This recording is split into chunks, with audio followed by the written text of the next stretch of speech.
A The Navy sale is SEAL finalized. returned This home, is private property now, only and you to are find that trespassing. his You house have to no leave, longer effective belonged immediately. to him. No I know this arguments, hurts, believe no me, explanations, but I had no other choice. just a cold betrayal We from have his to own sell cousin. the house. In that moment, he didn't just lose his assets. He lost the only place he had ever called home. In the frozen wilderness, when hope began to fade, only one dog stayed by his side and started to lead him forward. Not toward safety, but toward something hidden, buried deep beneath the mountain, as if it had been waiting for him. And when the storm arrived, it didn't just test survival. It forced him to face who he truly was. Because sometimes, losing everything isn't the end. It's how life leads you to something greater. Before we begin, tell us where you're watching from. Don't forget to like and subscribe. And help us reach 1,000 followers so we can keep sharing meaningful stories. Now, let's begin. The wind didn't howl that morning. It moved slowly across the valley, dragging thin ribbons of snow along the frozen ground like something tired of being heard. Ethan Vale stood at the edge of the yard and watched it happen. He didn't move, didn't shift his weight, didn't even tuck his hands deeper into the sleeves of his worn olive-gray tactical shirt, though the cold had already found its way through the fabric and settled into his bones like it had permission. 35 years old, 6 feet tall, lean in the way that came from endurance rather than pride. No beard, his face clean-shaven, sharp angles exposed. A square jaw, cheekbones cut clean beneath skin weathered pale by northern winters and darker years spent elsewhere. His dark brown hair was cropped short in a military style, just long enough to soften the edges of discipline. And his eyes, gray-blue, held that quiet, unsettling steadiness of someone who had learned long ago that reacting too quickly got people killed. Behind him, the house stood exactly as it always had. Same chipped white paint, same crooked porch rail, same kitchen window that caught the morning light at an angle his father used to call lucky. Nothing about it had changed, except everything had. A soft crunch broke the stillness. Ethan didn't turn. He didn't need to. He already knew who it was. Ethan. The voice carried hesitation, not guilt. He turned slowly. Lena Whitaker stood a few feet away, her boots sinking slightly into the snow with each small adjustment she made, as if even standing still required effort. She was in her early 30s, tall and narrow-shouldered, the kind of frame that always seemed one cold day away from shivering. Her blonde hair was pulled back too tightly, not out of style, but control. Her skin was pale, untouched by the kind of work that left marks. And her eyes, light green, weren't cruel, just tired. Tired in a way that made decisions easier. "You got my message," she said. Ethan gave a slight nod. "I figured I should say it in person." He didn't answer. The silence stretched, but it wasn't uncomfortable. It was final. Lena shifted again, pulling her coat tighter around herself. "I didn't do this to hurt you." Ethan let out a slow breath, watching it dissolve into the air. "I know," he said. And he meant it. That was the problem. If she'd been cruel, it would have been easier. But Lena wasn't cruel, she was practical, and practicality didn't leave room for people who didn't fit. "The sale went through last week," she continued. "Everything's signed. It's done." Ethan's gaze drifted past her, back to the house. "I figured. You could have stayed," she added quickly. "If things were different. But the debt, they're not." He said it gently, not cutting her off, just closing the door before she tried to open it wider. Lena swallowed. There was something in her expression then, something close to apology, but it didn't land. "Not really. Your name wasn't on the deed," she said quietly. You signed it away before you left, remember? He remembered. He just hadn't expected it to matter. Not like this. At 19, the paper had been nothing more than a form. A signature. A step out the door. He hadn't thought about coming back, and now that he had, there was nothing left for him to return to.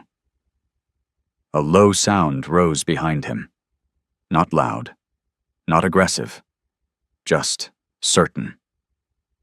Ethan's hand moved instinctively, resting against the back of the dog beside him. Arlo. 5, maybe 6 years old. German shepherd. Sable coat cream, gray and black layered like winter shadows. His body was built for movement, not show. Lean, powerful, balanced. His amber eyes didn't flick between people like most dogs. They stayed locked. Watching. Listening. Deciding. A black harness wrapped around his torso was edged faintly with a dark red trim, worn but maintained. A handle rested along his back, within reach, though Ethan rarely used it. Arlo didn't step forward, didn't bark. He simply stood between Ethan and Lena, his ears angled forward, his posture still. But the message was clear. Lena noticed. "Can you—" She hesitated, gesturing slightly. "Control him?" Ethan didn't move his hand. "He's not doing anything. He's making me uncomfortable." Arlo's gaze didn't waver. Ethan glanced down briefly, then back at her. "He's reading the room." That wasn't meant to be sharp, but it landed that way anyway. Lena exhaled. "Ethan, you can't stay here." He nodded once. "I know. You have until— I'm leaving." That stopped her. "Now?" Ethan didn't look at her again. "Yeah." There was nothing else to say. No argument, no last attempt. Because deep down, they both understood something simple. This wasn't a discussion. It had already been decided. Yet Ethan turned and walked toward the house. Arlo followed immediately. Inside, everything was the same. That was the worst part. The chair by the table, the old stove. The faint smell of wood and time. Memories didn't disappear just because ownership did.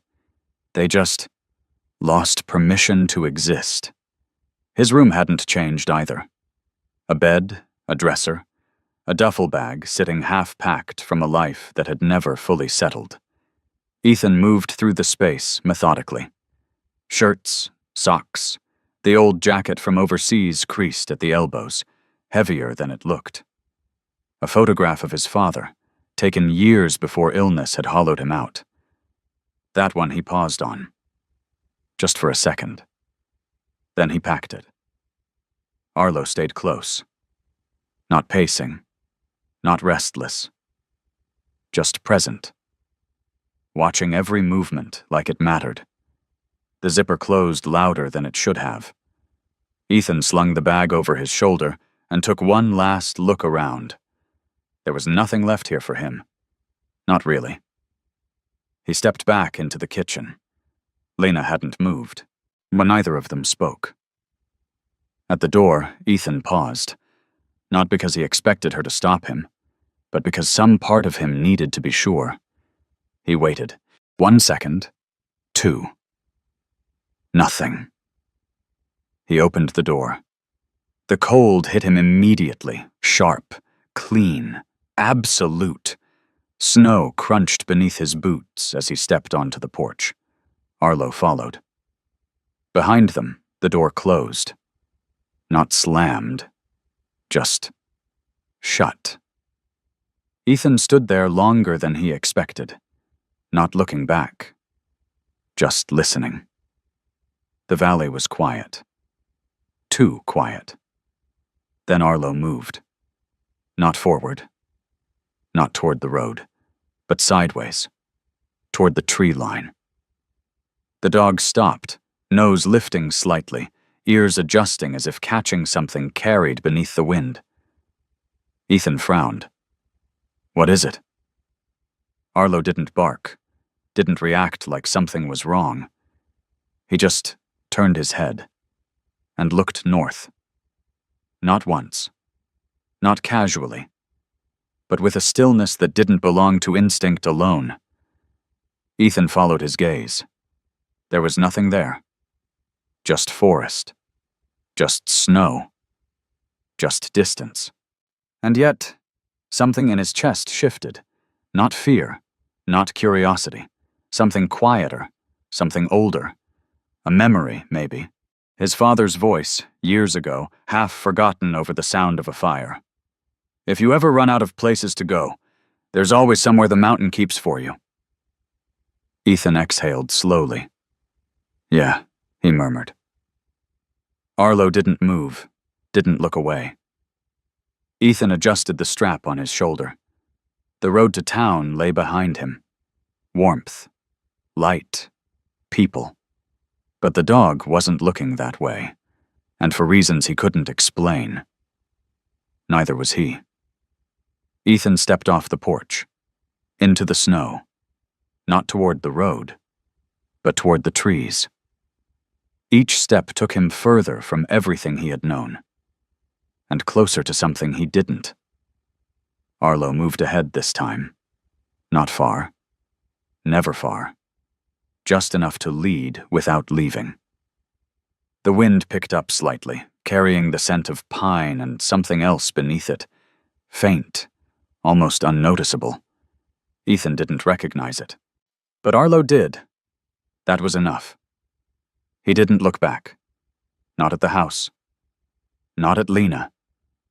Not at the life that had just ended without noise or ceremony. Because somewhere between the silence behind him and the stillness ahead, something had already begun. The snow changed the deeper they went. At first, it was just thinner pressed down in places where it shouldn't have been, as if something unseen had passed through long before Ethan ever stepped there. Then it shifted again. Soft, where it should have been packed. Uneven where the wind should have smoothed it flat. Ethan noticed. He always noticed. It wasn't something he thought about consciously anymore. Years of training had stripped observation down to instinct. The world either made sense, or it didn't. And when it didn't, that was where things went wrong. Or where they began. Arlo moved ahead, not rushing. Never rushing. The dog's gait was deliberate light on the snow, head low, nose testing the air in short, controlled breaths. His sable coat caught the pale daylight in muted shades of gray and cream, answer blending into the winter forest like he had been shaped for it. The black harness along his back sat snug, worn but intact. The faint red trim barely visible against the dull light. He paused. Ethan stopped without being told. There was no command. There never needed to be. Ethan's breath slowed as he listened, not for sound, but for absence. The forest carried its own rhythm, wind through branches, snow settling, the occasional distant crack of shifting ice. Right now, something was missing. He couldn't name it. But Arlo had already felt it. The dog lifted his head slightly, ears turning, not forward, not back, but angled, as if triangulating something too subtle for human hearing. Ethan stepped forward, boots sinking just enough to remind him how much energy each step was costing. "How far?" he muttered quietly. Arlo didn't answer. He rarely did. Instead, he moved again, but not straight ahead. To the left, then stopped, turned, backtracked 3 steps, then angled right. Ethan watched the pattern unfold. Trial, error, correction. This wasn't a straight path. It was a search. Good, Ethan thought. That made more sense. If the dog had walked a perfect line from the house to something hidden in the mountains, that would have meant something else entirely. Something he wasn't ready to believe in. But this? This was work. And work, he trusted. They climbed slowly. The ground shifted beneath the snow. Uneven rock, hidden just below the surface. More than once, Ethan felt his boot slide, catching himself before his weight carried him too far off balance. His muscles responded automatically, core tightening, shoulders adjusting, movement corrected before thought could catch up. Even exhausted, his body still remembered. That, too, was a problem, because memory didn't stay in muscles. It bled into everything. The wind shifted.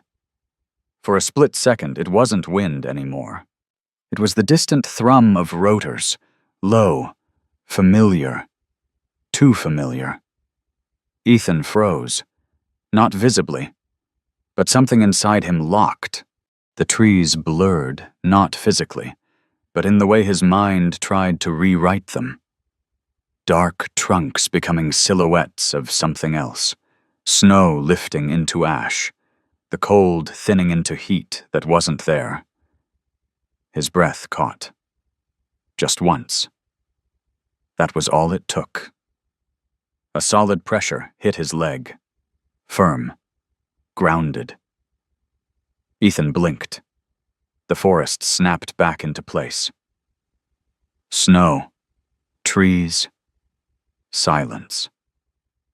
Arlo stood beside him now, pressed just enough against his thigh to be felt, not enough to push. Ethan exhaled slowly. Yeah, he murmured. Not to the dog. To himself. His hand dropped briefly to the back of Arlo's neck, fingers pressing into the thick fur there. Warm. Real. Stay here, he said under his breath. And this time, the words held. They moved again, higher. The trees thinned slightly as the land rose, with opening small gaps where pale light filtered through in fractured beams. The cold sharpened, cutting cleaner, less damp, more precise. Ethan noticed something else then. His breath. Not the rhythm. The way it looked. The vapor didn't drift the way it should have. It pulled. Subtly. Drawn in one direction before fading. He slowed. Watched it happen again. Exhale. White mist. Then a faint shift, as if the air itself was moving somewhere. Ethan frowned. Airflow, he said quietly. Arlo's ears flicked. The dog moved ahead again, faster this time, but still controlled. Purpose had replaced searching. They crossed a narrow ridge where the snow thinned enough to reveal patches of stone beneath. Ethan adjusted his footing carefully, each step placed with precision now, conserving energy where he could. Below them, the valley had already begun to disappear behind layers of distance and falling snow. Ahead. Only forest. And whatever the dog had found. Arlo stopped so suddenly Ethan nearly walked into him.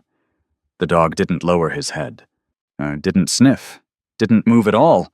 He stood rigid, eyes fixed, not on the ground, not on the trees, but on a section of rock ahead half buried beneath snow and tangled roots. Ethan followed his gaze. At first, he saw nothing. Just another outcrop. Another piece of the mountain. Then, something didn't sit right. The angle, the lines. Nature didn't make straight edges, not like that. Ethan stepped closer.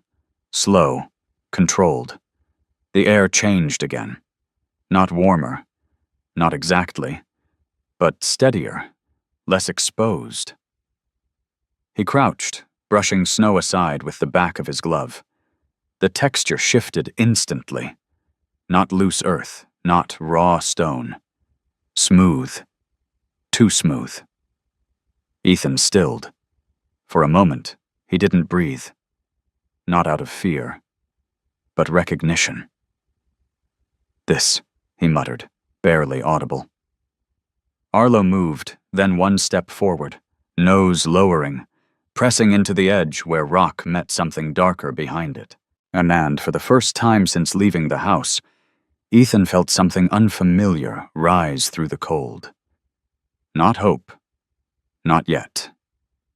But something close enough to make him hesitate. He didn't dig immediately. That wasn't how this worked. He stepped back first. Looked. Really looked. The roots tangled across the surface weren't random. They followed a pattern, clinging along edges that suggested something beneath had shape structure. The snow had settled unevenly here, too shallow in some places, too deep in others, as if it had been disturbed long ago. Ethan circled slowly, boots crunching softly, his gaze tracing lines invisible to anyone who didn't know what they were looking for. This wasn't natural, but it also wasn't recent. Whatever this was, it had been here a long time. He returned to the spot Arlo had focused on and dropped to one knee.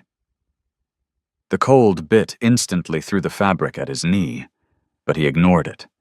Hands moved methodically now. Clear. Check. Confirm. He brushed snow aside in controlled motions, exposing more of the surface beneath.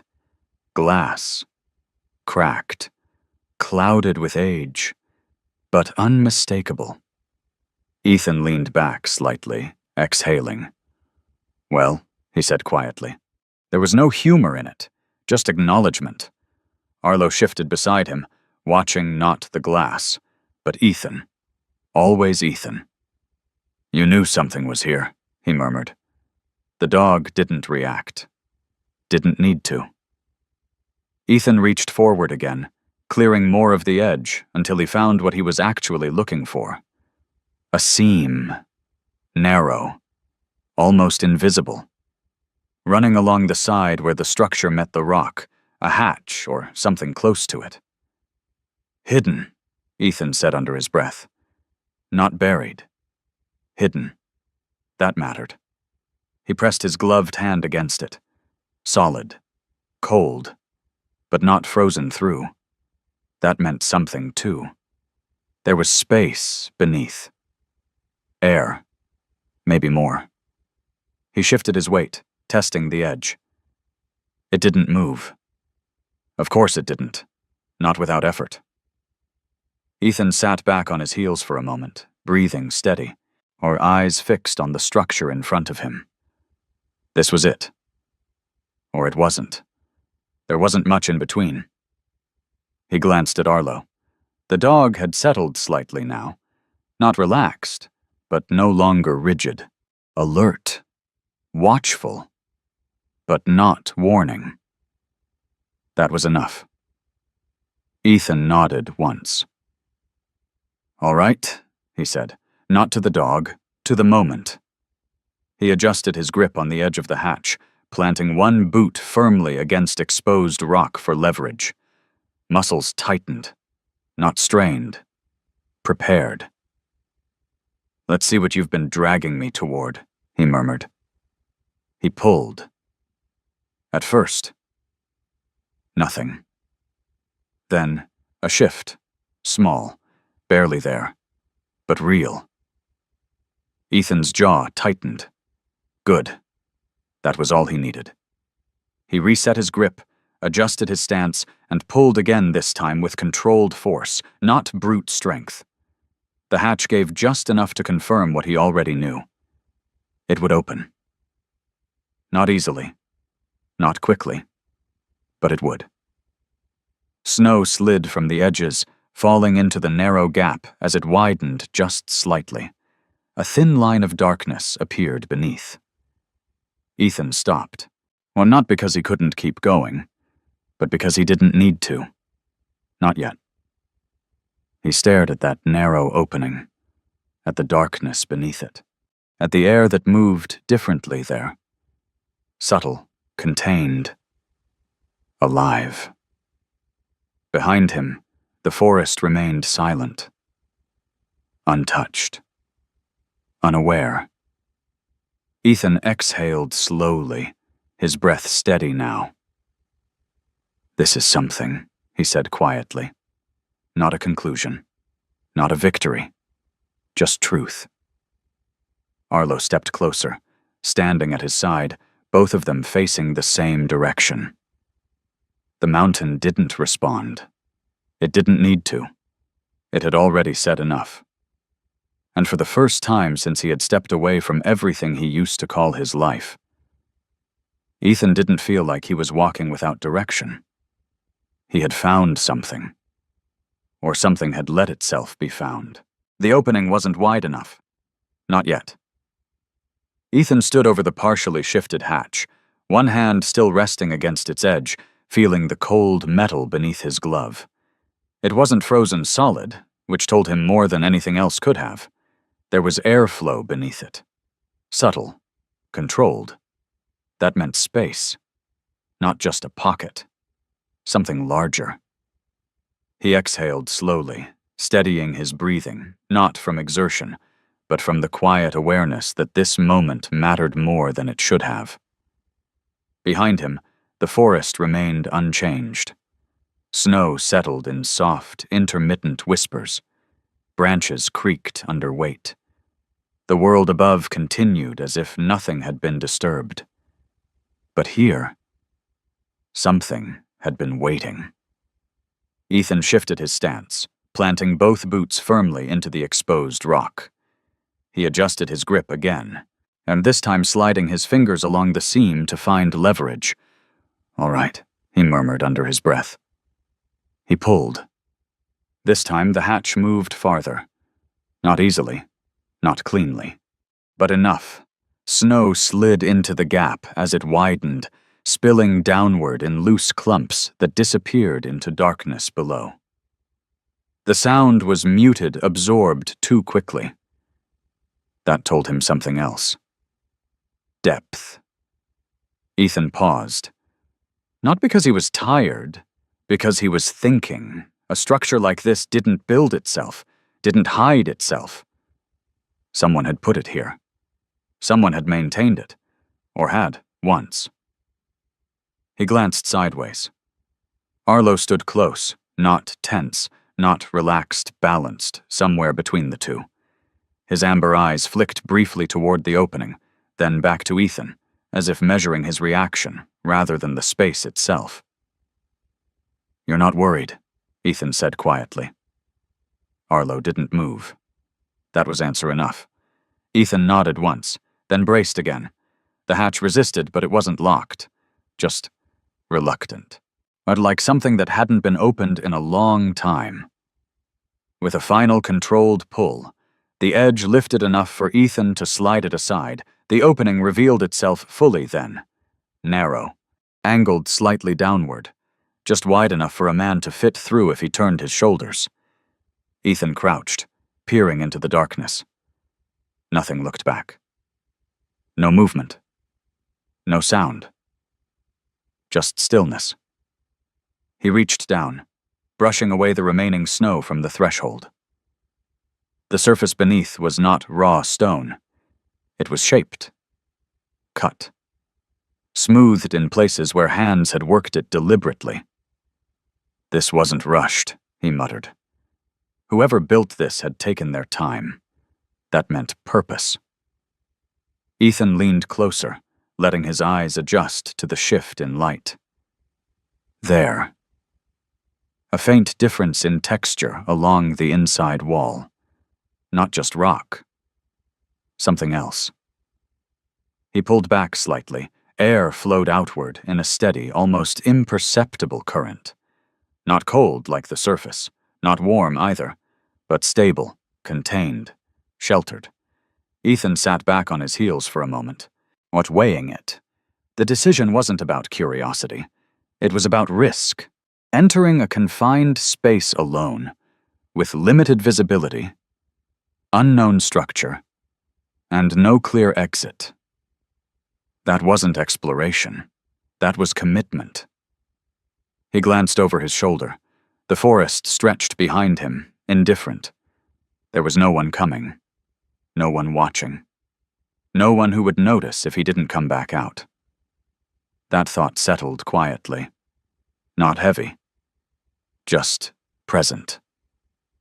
Ethan nodded once. "Stay close," he said. Arlo stepped forward immediately. Of course he did. Ethan shifted, lowering himself toward the opening.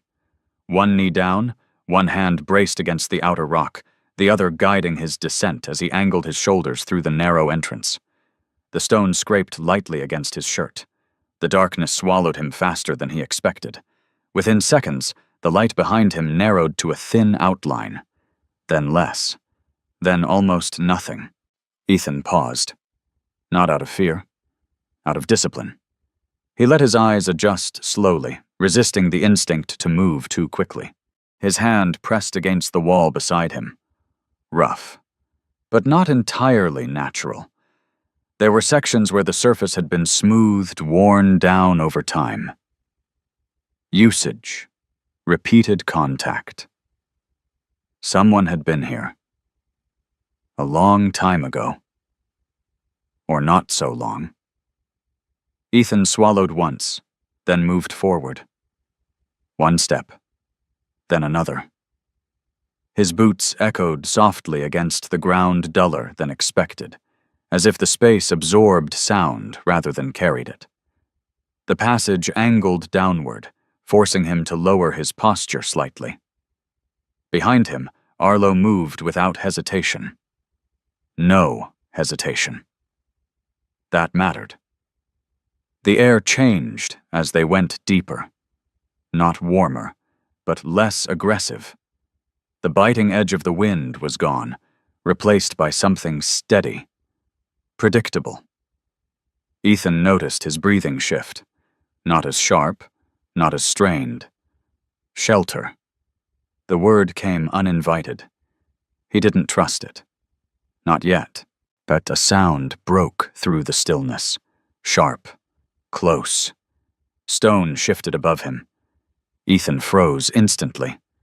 Not a flinch. Not a reaction. A full stop. Every muscle locked in place, waiting. Another sound.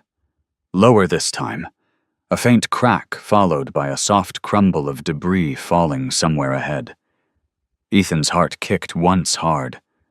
Controlled. "Arlo," he said quietly.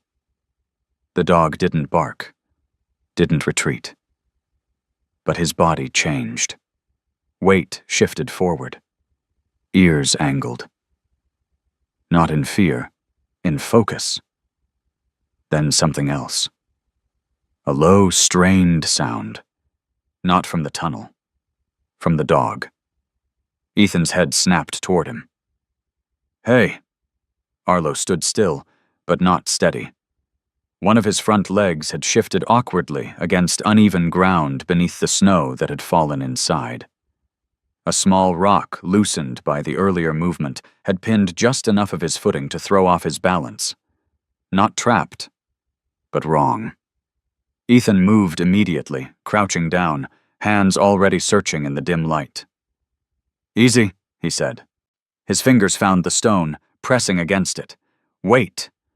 Not much, but enough to cause injury if ignored. Ethan adjusted his position, bracing one shoulder against the wall for leverage. "Hold still." Arlo didn't struggle, didn't pull away. He simply waited. Trusted. Ethan pushed. The rock shifted slightly, then more. He pulled it aside completely, clearing the dog's footing. Arlo stepped back, testing his weight. A slight limp. Then, stable. Ethan exhaled slowly. "All right," he murmured. His hand lingered briefly against the dog's shoulder, feeling the steady warmth beneath the fur. Not blood, not damage, just impact, manageable. Ethan leaned back slightly. For a moment, neither of them moved. Not because they couldn't. Because something had shifted. This place wasn't passive. It responded. It changed. And it demanded attention. Ethan nodded once. Careful, he said quietly. Not to the dog. To both of them. They moved again. Slower now, and more deliberate. The passage widened gradually, the ceiling lifting just enough to allow Ethan to stand more upright. The darkness softened. Not brighter, but less absolute. There was a faint diffusion ahead. Light. Weak. But present. Ethan frowned. That's not right, he murmured. Light didn't exist this deep underground. Not naturally. He stepped forward, drawn not by curiosity, but by the need to understand. The space opened suddenly. Not wide, but enough. Ethan stopped at the threshold. For a moment, he didn't move, didn't speak, didn't even breathe fully.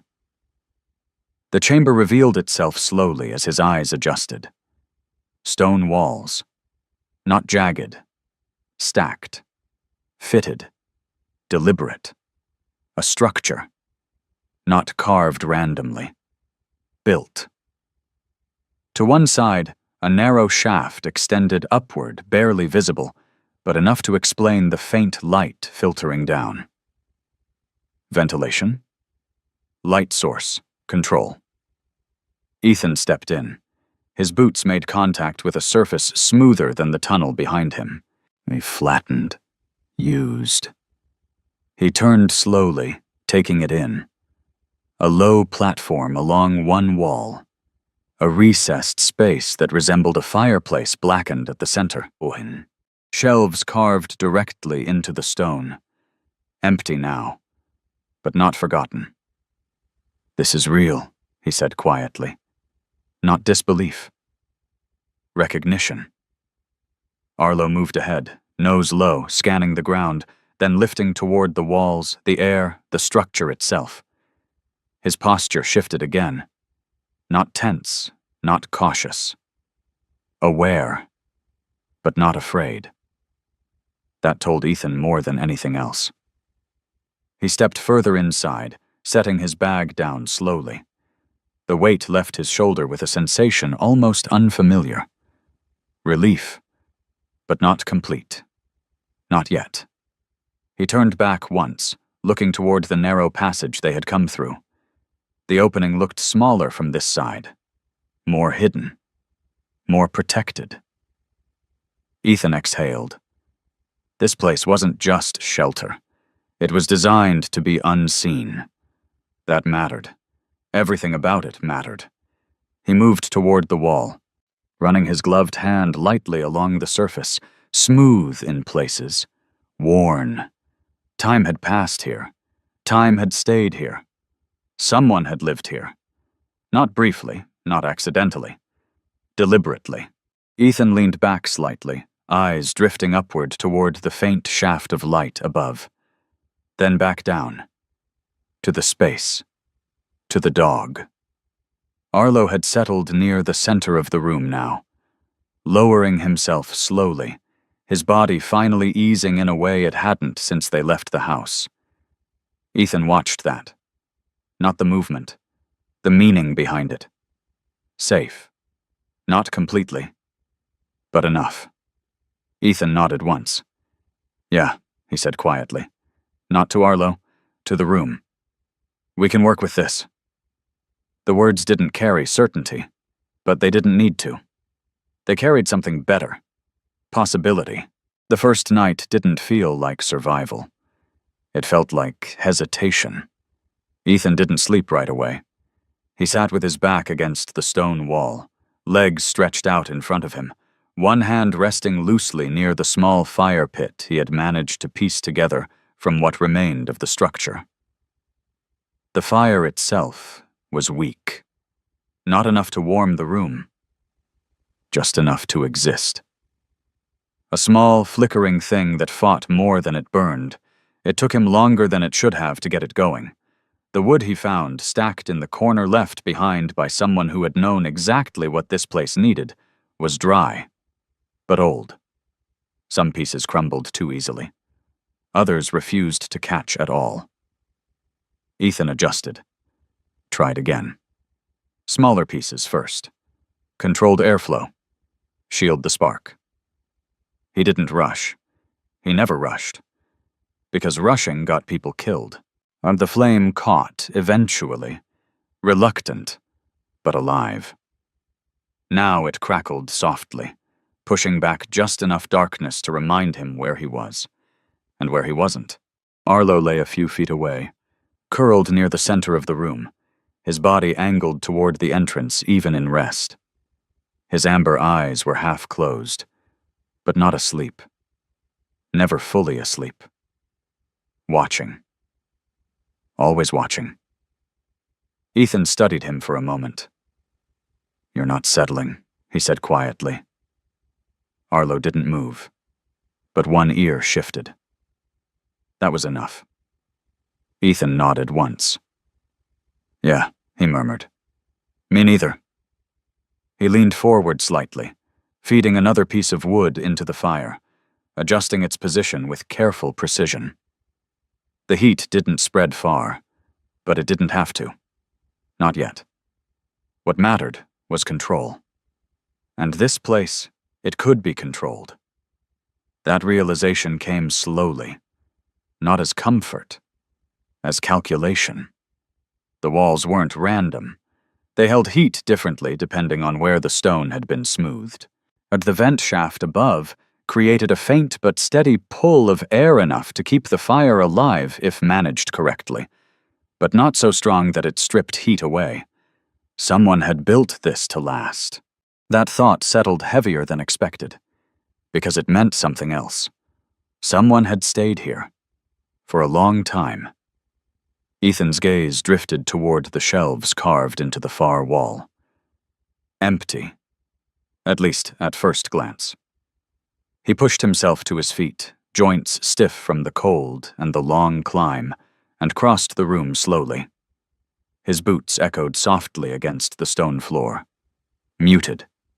Contained. He reached out, brushing his hand along the surface. Dust. Dry. Preserved. Then, something different. Not stone. Paper. Ethan froze for half a second before pulling it free. A notebook. Old. The cover worn thin at the edges, corners curled slightly inward from years of handling, but intact. Carefully kept. That mattered. Ethan turned it over in his hands, weighing it not physically, but in meaning. Then he opened it. The first page held a name. Was Clara Whitlock. The handwriting was steady, deliberate, not rushed, not desperate, controlled. He flipped to the next page. More writing, detailed. Observations. Temperature holds steady below surface once fire is established. Airflow manageable through shaft must regulate carefully. Stone retains heat longer than expected. Ethan's jaw tightened slightly. She knew what she was doing, he murmured. This wasn't guesswork. This was design. He turned another page. If I ration correctly, I can last through winter. The words didn't carry panic. They carried certainty. Ethan exhaled slowly, closing the notebook halfway. Not hiding. Surviving. That's what this place had been built for. Behind him, Arlo shifted. Ethan didn't turn immediately. He listened. The dog's movement wasn't restless. It was focused. Ethan turned then. Arlo was on his feet. Not tense, but alert. His gaze fixed on the entrance again. Ethan followed that line instinctively. Nothing. Just the narrow passage. Dark. Still. Ethan frowned slightly. You hear something? Arlo didn't bark, didn't growl. He simply stood there, waiting.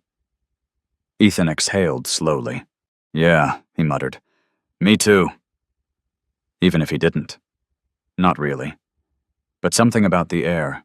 It had changed. Subtle. But there. Arlo moved first. Not toward the entrance, away from it, toward the far corner of the chamber. Slow, measured. His nose lowered to the ground, then lifted again, catching something in the air that Ethan couldn't detect. Ethan watched him, the notebook still in his hand. "What is it?" Arlo stopped. Completely. His body went still in a way Ethan had learned to recognize, not uncertainty. Recognition. The dog stepped closer to the wall. Then he pawed once at the stone. Not scratching. Not digging. A single, deliberate motion. Ethan's expression tightened. He moved toward him slowly, crouching beside the spot. "Show me." Arlo stepped back just enough to give space. Ethan ran his fingers along the stone. As at first, nothing. Then a seam. Not wide, not obvious.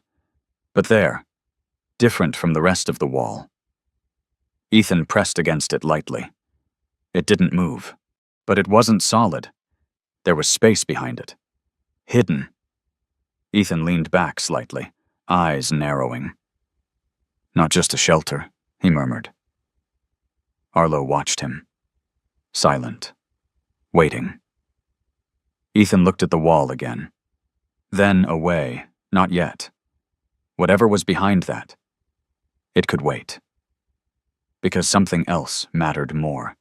Staying alive long enough to find out. Ethan stood slowly, tucking the notebook into his bag. He moved with more purpose now. The initial shock had passed. What remained was structure. Process. Step 1, heat. Step 2, water. Step 3, food. He crossed the room toward the back, scanning the floor and walls more carefully this time. There. A shallow basin carved into the stone. Water pooled at the bottom clear, still. Ethan crouched, dipping 2 fingers in. Cold, but not frozen. A slow drip echoed faintly from above. Source. Sustainable. Ethan nodded once. "Good," he said quietly. Arlo stepped closer, watching. Ethan pulled his hand back, shaking off the excess. "We can work with that. Can work with..." The words felt more solid now, less like hope, more like fact. He stood again, scanning the rest of the space. Fire pit, sleeping platform, ventilation, water. Minimal, but functional. Someone had thought this through. Someone who had expected to stay.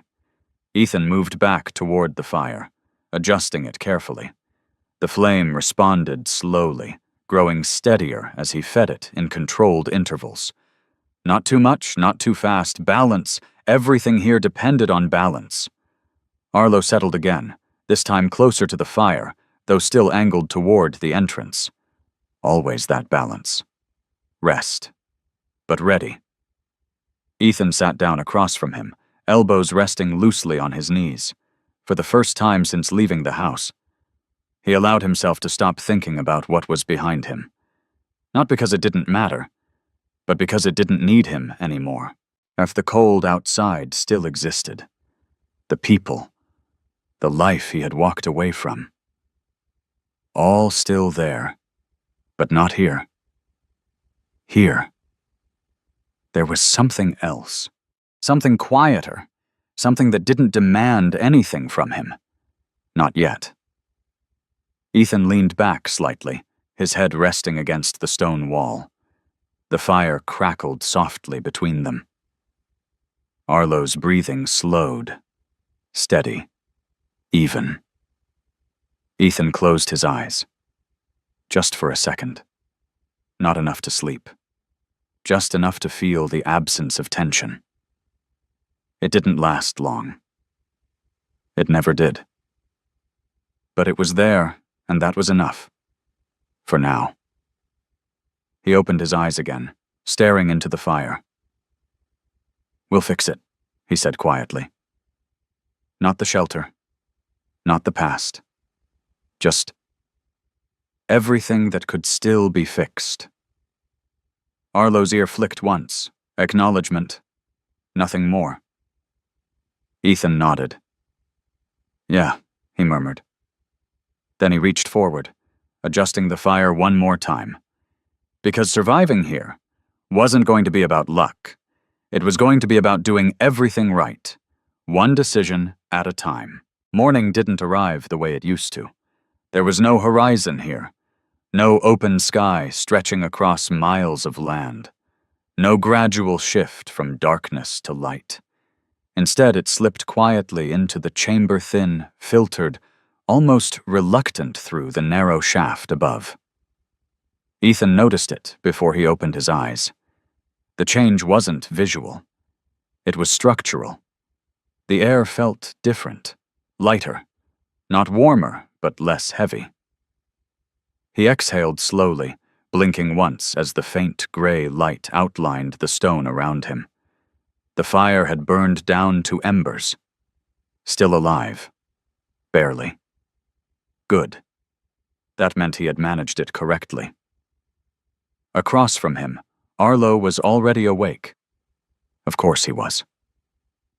The German shepherd sat upright near the entrance, body still, ears forward, gaze fixed into the narrow passage beyond.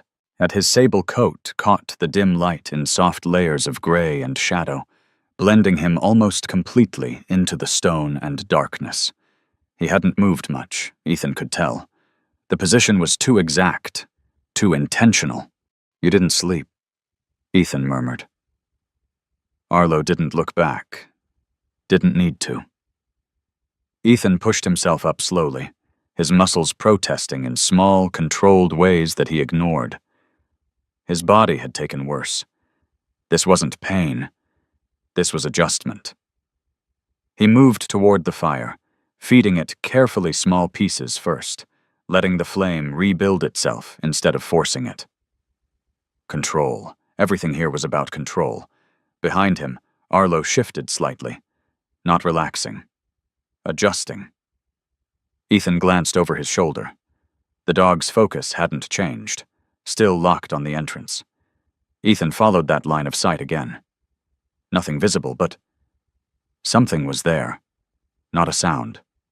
Not movement. A feeling. Ethan stood, straightening fully now. His breathing slowed, measured. All right, he said quietly, and his hand moved instinctively to the side of his thigh, not for a weapon, for readiness. There was a difference. He stepped toward the entrance, each movement deliberate, weight distributed evenly, boots placed with precision against the stone floor. Arlo didn't step aside.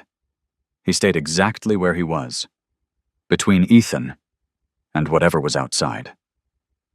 Ethan placed a hand briefly against the dog's back. Warm. Steady. Easy, he murmured. Arlo didn't relax. But he didn't escalate either. That was enough. Ethan moved past him, stepping into the narrow passage. The temperature dropped immediately. The wind had returned. Not strong, but present. The kind of wind that didn't rush. The kind that waited. Ethan climbed upward, emerging slowly through the opening. The world outside had changed. Not drastically, but enough. The snow was disturbed. Not everywhere, just enough. Ethan crouched slightly, scanning the ground.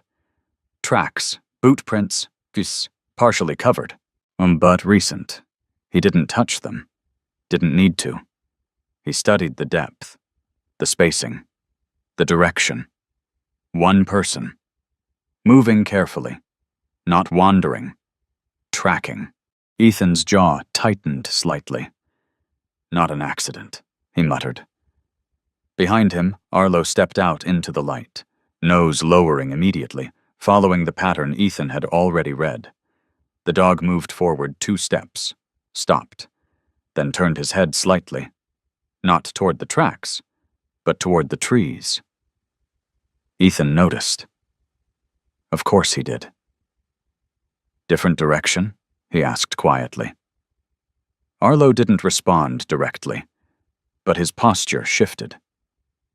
There were layers to this now. More than one path. Ethan stood slowly. His eyes moved across the forest line. Still. Too still. The kind of stillness that didn't mean safety. It meant waiting. The sound came without warning. A branch snapping. Not far, not close. Measured. Intentional. Ethan didn't turn immediately. He didn't react like prey. He listened. The second sound came softer. A step. Careful. Controlled. Ethan straightened fully now, his gaze lifting toward the trees. And then, he saw him. A figure stepped into view between the trunks, partially obscured by the pale wash of snow and shadow. Not rushing. Not hiding. Walking forward like he already knew exactly where he was going. Calder Boone. The name wouldn't have meant anything to anyone else. But to Ethan, the type did. Mid-40s, maybe. Tall, but not broad. Built lean in a way that came from years of moving through harsh environments, not training rooms. His face was weathered deeply, lines carved into his skin by wind, cold, and decisions that had required him to survive more often than succeed. His beard was rough, uneven, more necessity than style. Dark brown with streaks of gray that caught the light. His eyes were sharp, not wide, not curious. Assessing. Always assessing. His clothing was layered functional, worn, patched in places. As a heavy outer jacket dulled by time, gloves that had seen too many winters, boots built for distance, not comfort. Everything about him said one thing. He didn't belong to places. He passed through them. Ethan didn't move. Neither did Arlo. The distance between them wasn't large, but it was enough. Calder stopped first. That mattered. He didn't close the space completely. That meant something, too. "Didn't expect to find anyone out here," Calder said. His voice was low, rough, like it had spent more time in the cold than in conversation. Ethan's expression didn't change. "Same." Calder's eyes flicked briefly to Arlo. Not lingering. Just enough. "Dogs trained," he noted. Ethan didn't answer. Calder nodded slightly. "Figured." Silence settled between them. Not empty. Measured. Each man weighing the other. Ethan saw it clearly. The stance, the distance maintained. The way Calder's hands stayed visible. Not open. Not hidden. Neutral. Controlled. He wasn't here by accident. Ethan already knew that, as the tracks confirmed it. Calder's gaze shifted slightly past Ethan, toward the hidden entrance. Subtle, but not subtle enough. "There's something here," Calder said. Not a question, a statement. Ethan's voice stayed even. "Maybe." Calder let out a quiet breath that might have been a laugh. "Been following signs for days," he said. "Didn't think I'd find it this fast." That confirmed it. Tracking. Deliberate. Ethan's posture didn't change, but something inside him did. The situation had shifted. This wasn't just survival anymore. This was territory. Calder tilted his head slightly, studying Ethan now with more focus. "You're not just passing through," he said. Ethan held his gaze. "No." Calder nodded once. "Didn't think so." The wind moved lightly between them, carrying snow in thin, drifting lines. Arlo shifted. One step forward. Not aggressive, not retreating, just closer, positioning, Calder noticed. Of course he did. "Relax," he said, not unkindly. "I'm not here to take anything." Ethan didn't respond. "Because that wasn't something you said, unless you were thinking about it." Calder's eyes flicked to the dog again, then back to Ethan. "You found it first," he said. Another statement, another test. Ethan exhaled slowly. That's one way to look at it. Calder gave a small nod. Fair. Silence returned. Longer this time. Heavier. But not hostile. Not yet. Calder shifted his weight slightly, adjusting his stance. I'm not looking for trouble, he said. Ethan's eyes didn't leave his. Then don't bring it. That was the closest thing to a warning he would give.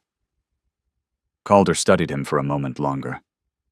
Then he stepped back. Not retreating. Just creating space. Storm's coming, he said. Ethan didn't react. Calder glanced toward the sky briefly.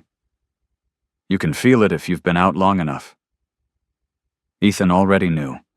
The pressure in the air, the way the wind carried differently. Yeah, he said quietly.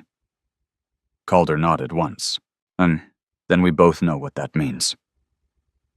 Ethan didn't answer. He didn't need to. Calder looked at him one last time.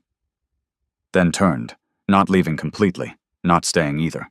He moved back toward the tree line, stopping just short of disappearing into it. I'll be around, he said without looking back. Then he was gone. Just like that. The forest swallowed him easily, too easily. Ethan stood there for a moment longer, eyes fixed on the space where he had been. Then he exhaled slowly. Not alone, he murmured. Arlo stepped beside him again. Close. Steady. Ethan glanced down at him briefly. Yeah, he said. We're not. He turned back toward the entrance, the hidden structure beneath the snow waiting below. Different now. Not just shelter, not just survival. Something else. Something that would have to be defended. Ethan ducked back inside. The darkness closed around him again, but it didn't feel the same. Not after that. Behind him, the wind moved through the trees. And somewhere beyond sight, another set of eyes remained, watching, waiting. The air changed before the sky did. Ethan felt it the moment he stepped back inside. Not colder, not louder, heavier, like the mountain itself had taken a breath and decided to hold it. He stood just inside the chamber, one hand resting lightly against the stone wall, listening, not for sound, but for absence. The forest had gone quiet. Too quiet. Arlo was already moving. Not pacing. Not restless. Purposeful. The German shepherd crossed the chamber in a straight line, nose low, then lifted his head toward the shaft above. His ears angled forward, then flattened slightly, just enough to signal something deeper than alertness. Pressure. Ethan followed his gaze upward. The faint light filtering down had dulled. Cloud cover. Thick. Fast. Storm, Ethan said quietly. Not a guess. A fact.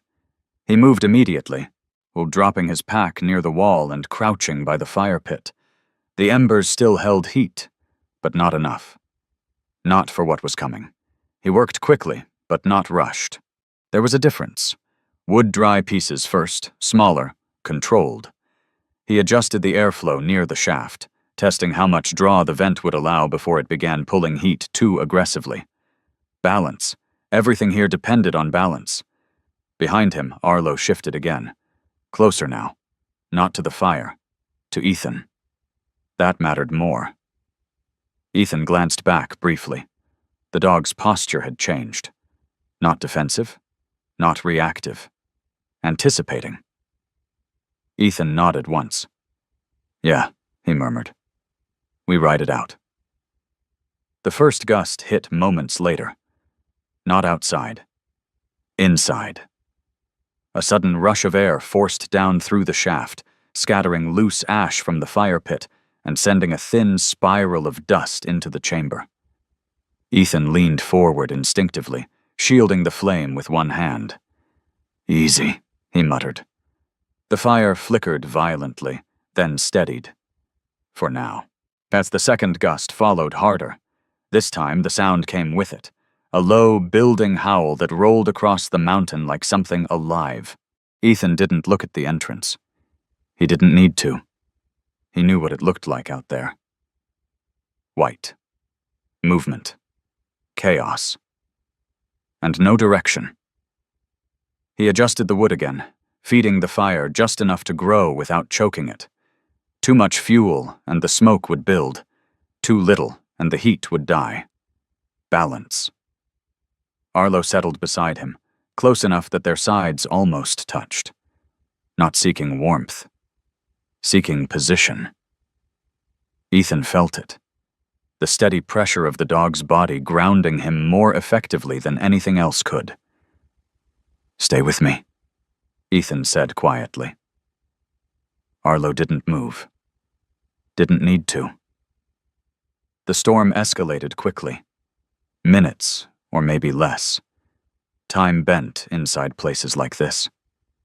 The wind slammed against the mountain now, forcing its way into every crack, every seam, every weakness it could find. The sound changed. It deepened. Layered, but no longer just wind. Something else, something rhythmic. Ethan's hand stopped, mid-motion. The fire flickered in front of him, but his focus shifted. The sound, it wasn't right. It was too familiar. Too close to something he had buried. Rotors. His chest tightened. Not sharply. Slow. Controlled. But dangerous. The chamber blurred at the edges. The walls pressed closer. The air thickened. Ethan exhaled sharply. "No," he muttered under his breath. But the sound didn't stop. It built, layer by layer. The storm outside feeding something inside him that had never fully left. His hand tightened slightly against the stone. The fire snapped, sending sparks upward. For a second, it wasn't fire. It was something else. Flashes. Movement. Noise that didn't belong here. Ethan staggered back half a step, his shoulder hitting the wall behind him harder than he intended. The chamber tilted. Not physically, but enough. Something hit him. Hard. Not impact, presence. Arlo. What the dog pressed fully against his side, forcing him upright, forcing him back into place, solid, unmoving. Ethan's breath came fast for a second, too fast, then slower, then controlled.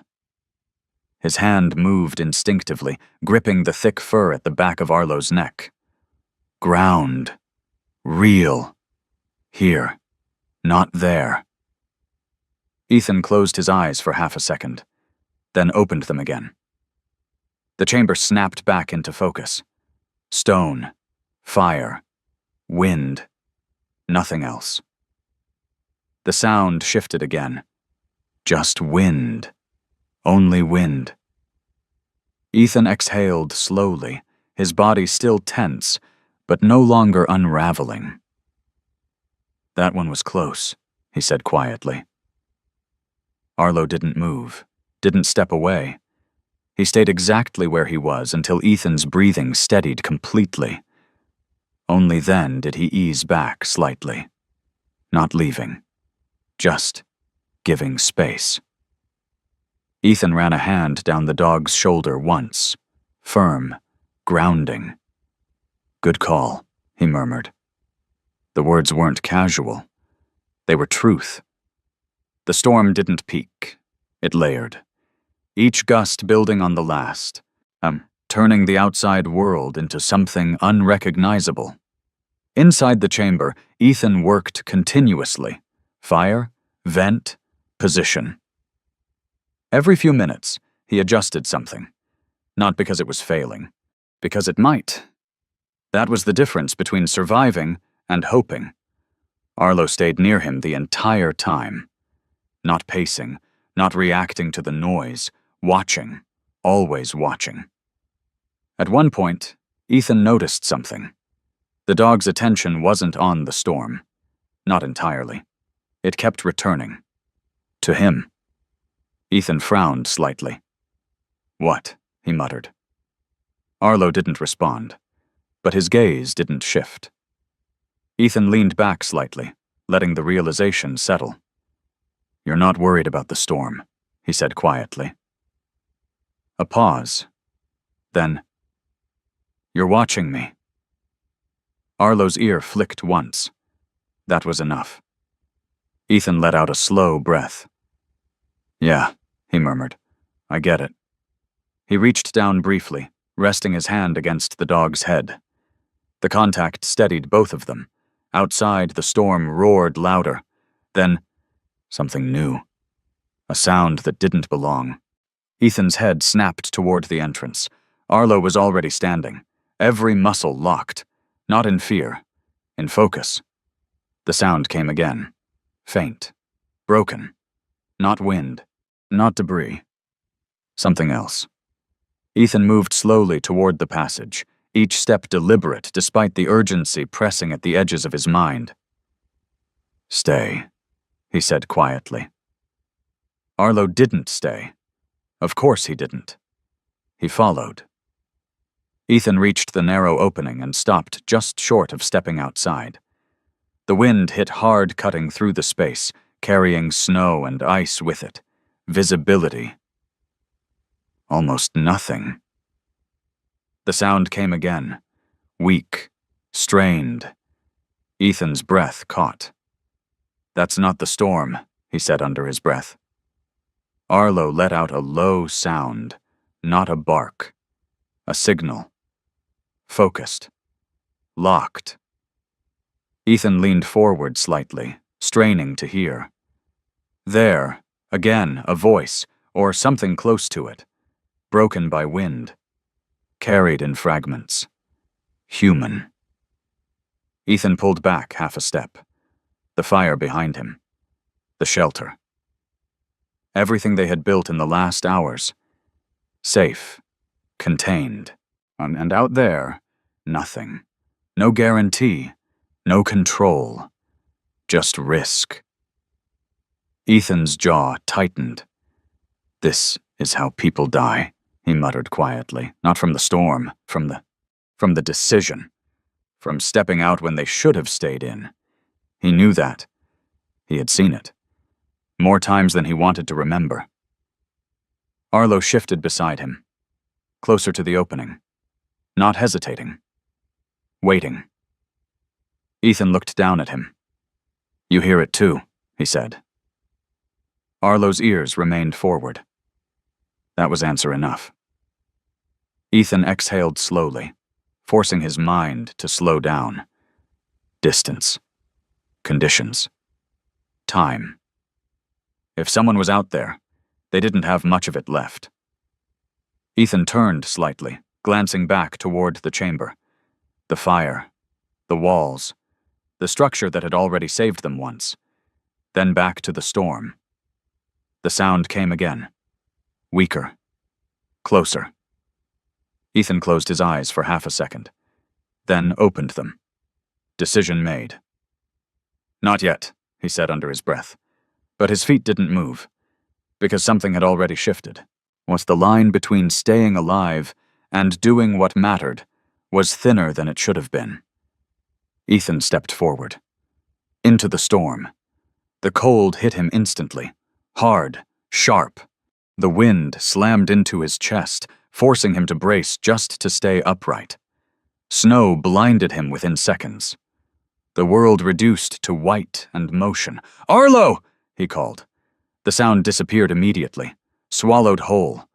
But the dog was already moving ahead. A shape. Low. Fast. Certain. Ethan followed. Not because he could see, because he trusted. Each step was a fight. The ground shifted beneath him, hidden by drifts that concealed uneven terrain and ice. His balance slipped once. Twice. He corrected both. Kept moving. Then, a shape. Dark. Still. Half buried in snow. Ethan dropped to his knees beside it, hands already moving, clearing snow away. A man. Mid-30s, maybe. Face pale, lips slightly blue. Breathing. Shallow. Alive. Barely. Ethan exhaled sharply. "All right," he muttered. "I've got you." He shifted the man's weight, pulling him upright just enough to secure a grip. Dead weight. No resistance. Bad sign. But not final. Arlo circled once, then stopped. Alert. Watching. Ethan glanced up. And froze. Another shape. Further out. Then another. More. Not one, multiple, scattered across the slope. All down. All still. Ethan's chest tightened. "This isn't one," he said under his breath. Arlo moved. Ethan grabbed him instinctively. "No. Wait." The dog stopped, barely, but his body trembled with tension. "Ready." Ethan looked back toward the shelter, then at the people, then at Arlo. The storm howled louder. The choice wasn't between safety and risk anymore. It was between leaving them or not. Ethan swallowed once, then nodded. "All right," he said, voice steady now, clear. "We don't leave them." Arlo didn't move, but something in him shifted, locked in. Ethan adjusted his grip on the first man. "Stay close," he said. Arlo moved ahead immediately, breaking the path. Ethan followed, step by step, through the storm. Because stopping wasn't an option anymore, the second run was worse. Ethan felt it before he stepped back into the storm. His body hadn't recovered from the first carry. His muscles were already tight, overworked, his breathing shallow in ways he couldn't fully control. The cold had settled deeper now, not on his skin, but inside it. And the storm hadn't eased. It had thickened. When he pushed through the narrow opening again, the wind didn't hit him. It struck him. A full-force wall of white and motion slammed into his chest, forcing him to brace instantly, one foot sliding back before he caught himself. "Move," he muttered. Not to Arlo, to himself. Arlo was already ahead. The German shepherd cut through the storm like he belonged to it, his sable coat almost disappearing into the white, only the sharp movement of his body giving him away. Ethan followed. Not because he could see, but because he trusted. Each step forward felt heavier than the last. The man slung over his shoulder dragged against him, dead weight shifting with every uneven step. Snow swallowed his boots, forcing him to lift higher, slower, each movement costing more than it should have. The wind howled. Not constant. Violent. It changed direction without warning, slamming into him from the side, then from the front, then from nowhere at all. Ethan adjusted constantly. He had to. Because stopping was not an option. They reached the entrance again, almost by instinct. Arlo disappeared inside first. Ethan followed seconds later, dragging the man with him, collapsing to one knee just inside the chamber as the wind cut off instantly behind him. Silence. Not complete, but contained. Ethan exhaled sharply, his breath breaking unevenly for a second before he forced it back under control. "Stay with me," he muttered, lowering the man near the fire pit. The fire had weakened, not dead, but close. Ethan moved immediately, feeding it, adjusting the airflow, building it back piece by piece, with hands that no longer felt entirely steady. The flame caught. Slow, then stronger. Heat began to return. Not enough. But enough to matter. Behind him, Arlo was already moving. Checking. Circling. Watching. Ethan didn't pause. He couldn't. He turned back toward the entrance. Again, he said under his breath. Arlo didn't hesitate. Neither did he. The third run nearly broke him. The storm had shifted again, visibility dropping to almost nothing. Even Arlo's shape blurred into the white, forcing Ethan to rely on movement rather than sight. They found the second survivor faster than expected. A woman this time. Late 20s, maybe early 30s. Her frame was slight, but not fragile built from endurance rather than strength. Her dark hair was tangled with ice, strands frozen against her cheek, her skin pale beneath the cold. Her breathing, there, faint. Ethan worked quickly, brushing snow away, checking airway, pulse. Alive. Barely. All right, he said quietly, more to himself than to her. He lifted her carefully, adjusting her weight differently this time. Lighter, but no easier, because now he was weaker. Arlo stayed close, moving ahead, then stopping, then moving again, constantly checking that Ethan was still behind him. The return felt longer. Every step dragged. Every movement resisted. But they made it, again. Inside. Fire. Warmth. Breath. Repeat. Ethan didn't sit. Didn't rest. He turned immediately. One more. At least one more. The fourth body wasn't where he expected. Ethan almost missed him. Half buried beneath a drift, positioned lower on the slope where the snow had collected more heavily. Arlo found him first. Of course he did. The dog stopped abruptly, with his body locking in place, head angled downward. Ethan followed, dropping to his knees, hands already moving, clearing snow fast, too fast. "Come on," he muttered. The man beneath the snow was older, mid-40s. Lean. His face was sharp, angular, with a beard that had grown unevenly over days without care. His skin carried the deep lines of someone who had lived outside comfort for most of his life. Ethan froze for a split second. Recognition. Calder Boone. Even through the ice, the exhaustion, the storm. There was no mistaking him. Ethan exhaled slowly. Of course, he murmured. The man who had followed the same trail, now buried in it. Calder's chest moved. Barely. Alive. Ethan's hand tightened briefly against the fabric of his jacket. This wasn't just another survivor. This was complication. He glanced at Arlo. The dog didn't move. Didn't react differently, just waited. Same as before. No judgment, no hesitation. Ethan looked back at Calder. Then at the storm. What then? He made the decision before the thought could finish forming. Not today, he said quietly. He pulled Calder free, shifting his weight onto his shoulder. Heavier than the others. More solid. More difficult. Ethan adjusted his stance, his body already screaming under the strain. "Move," he said. Arlo moved. They didn't stop. The final return nearly ended it. Ethan stumbled twice. The second time, he almost didn't recover.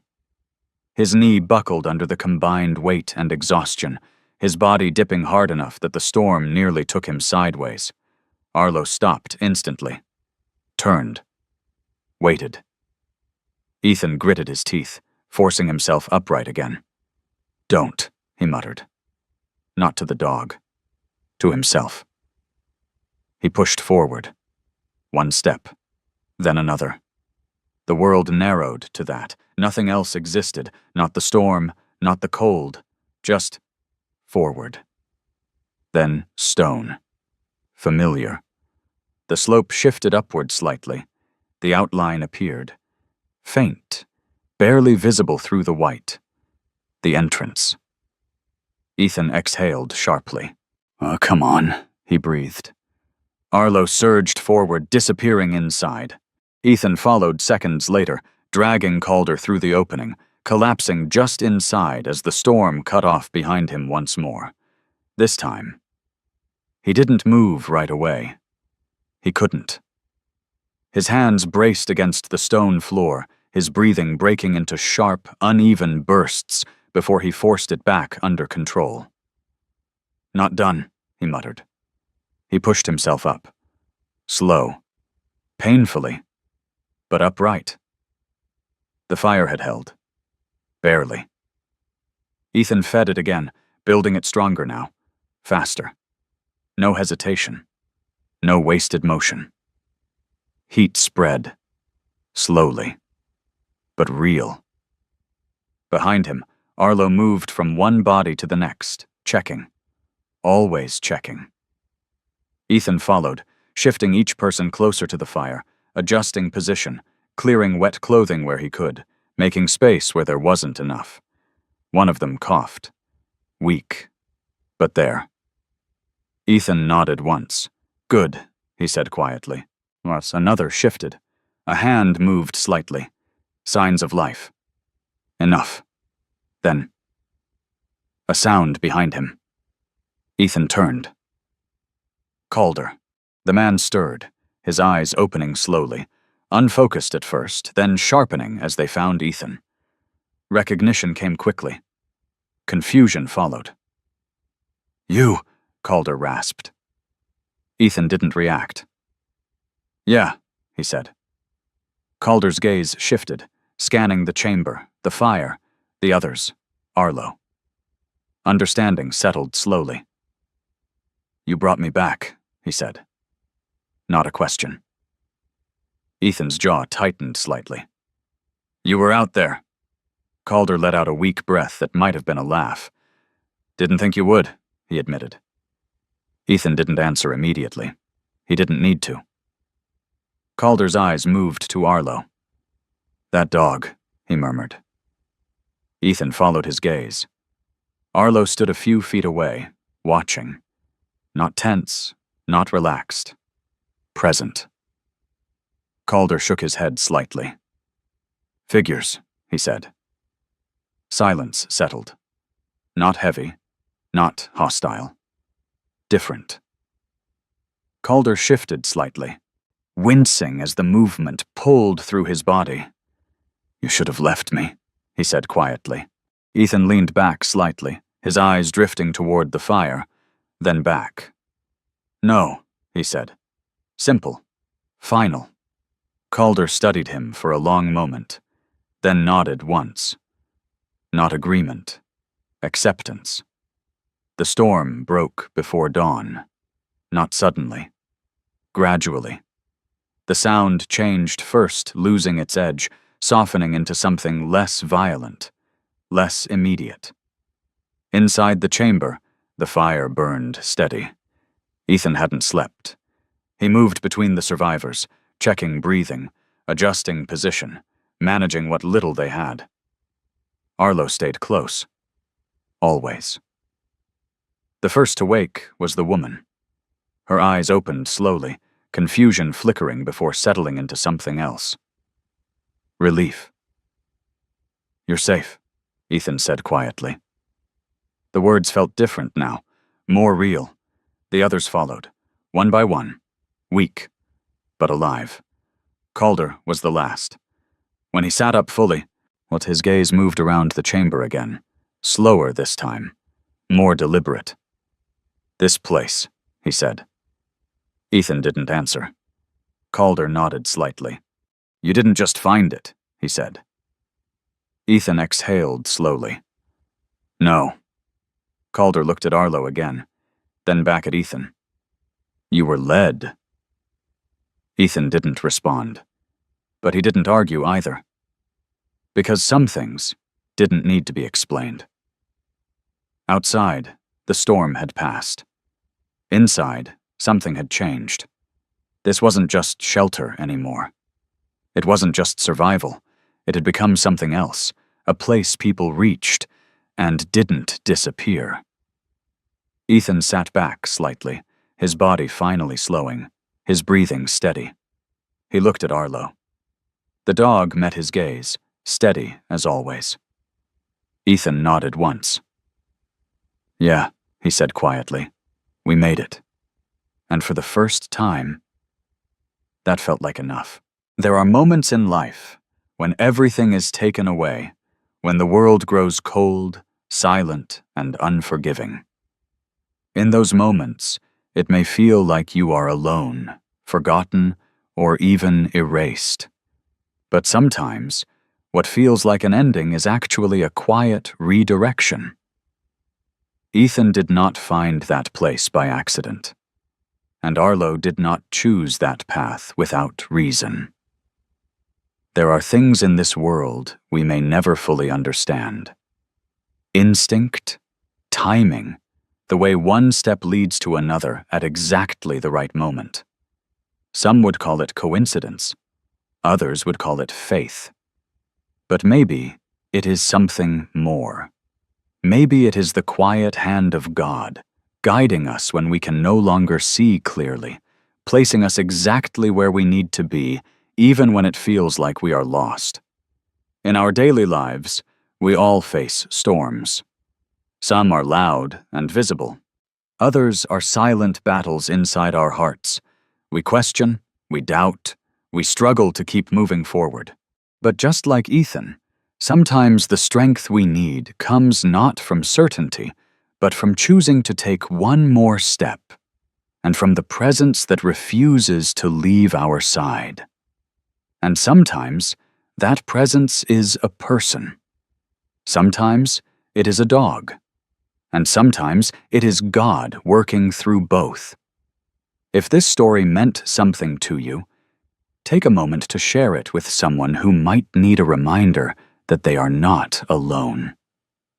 Leave a comment and tell us where you are watching from. Or simply write faith if you believe there is a purpose behind the path you are walking. And if you want more stories like this, stories about resilience, loyalty, and the unseen forces that guide us, subscribe to the channel and stay with us. May God watch over you, protect you in your storms, and lead you gently toward the place where you are meant to be.